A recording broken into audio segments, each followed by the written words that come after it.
You've probably seen tons of videos telling you to forget studying grammar if you want to learn a language. Ignore the grammar, you will acquire it through exposure. Well, it might be an unpopular opinion, but I'm here to tell you something different. Grammar might just be your secret weapon. Hola aventureros, soy Lucía, Spanish teacher, translator, and polyglot. At its core, grammar is rules. These rules allow us to take our inner thoughts, feelings, and ideas and encode them into a series of audible sounds in such a way that someone else who knows the same code can decode them. Many people point out that we naturally acquire first language without studying its grammar. And I mean, they are not wrong. Our brains are wired to recognize patterns over details.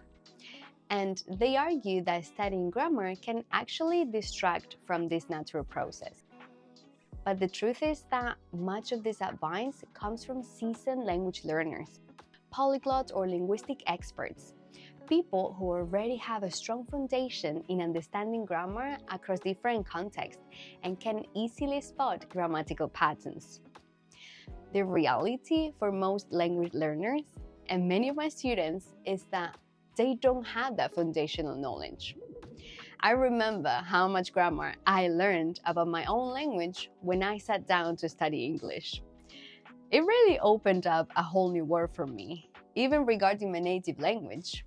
Because, I never formally studied grammar when learning my native language, but rather I acquired it over decades of being exposed to it every day, every minute, from the moment I was born.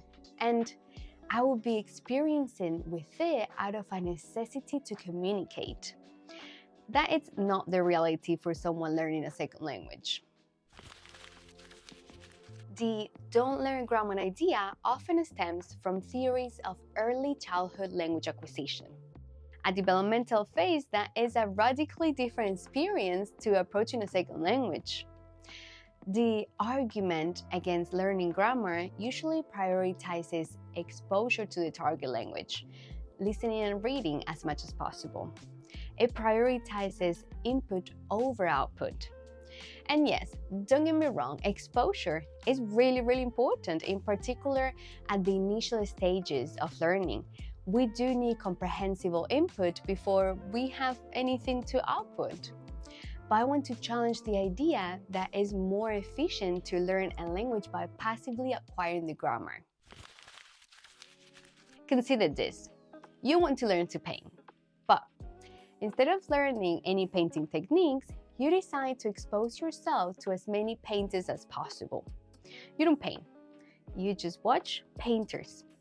Sure, you will learn a lot, especially if you've never been exposed to painting before. Now, if you are already a seasoned or professional painter, you might be able to watch someone paint and naturally recreate it. You might even be able to figure out the method just by looking at the finished painting. But if you're not an expert, you're not really going to see the patterns and you won't know what details to look for.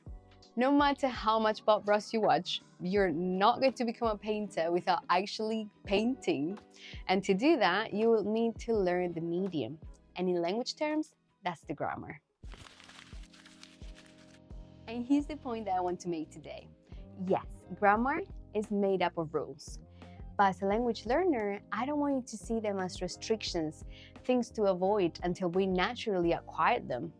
I want you to see them as tools in your toolkit.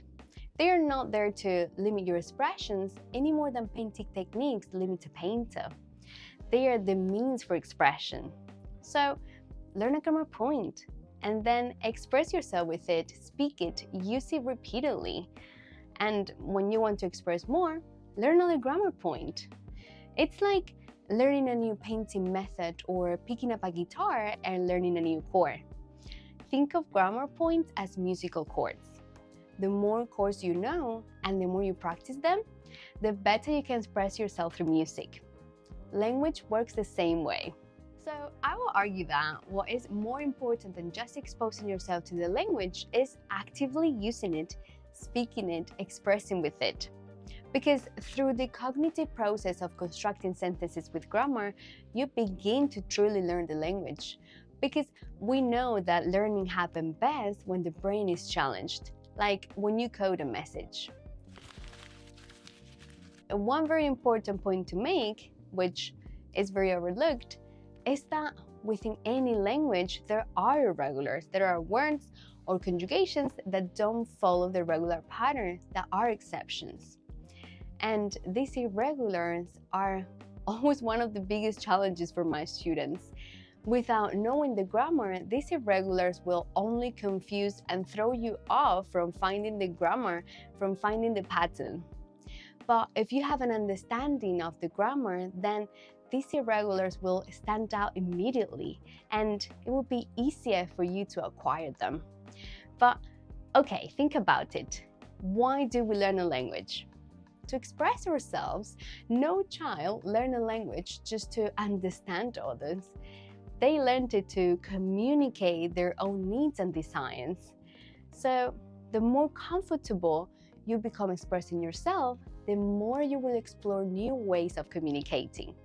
The language will reveal itself if you are guided by your own curiosity and desire for self-expression. I firmly believe in using grammar as a tool for expression, and that through expressing yourself, you explore the language, you discover the language. Vale, aventureros! So if you feel that you've learned something from this video, give it a like. And if you want me as your travel companion through the Spanish language, then subscribe. Nos vemos en el próximo video. ¡Hasta luego!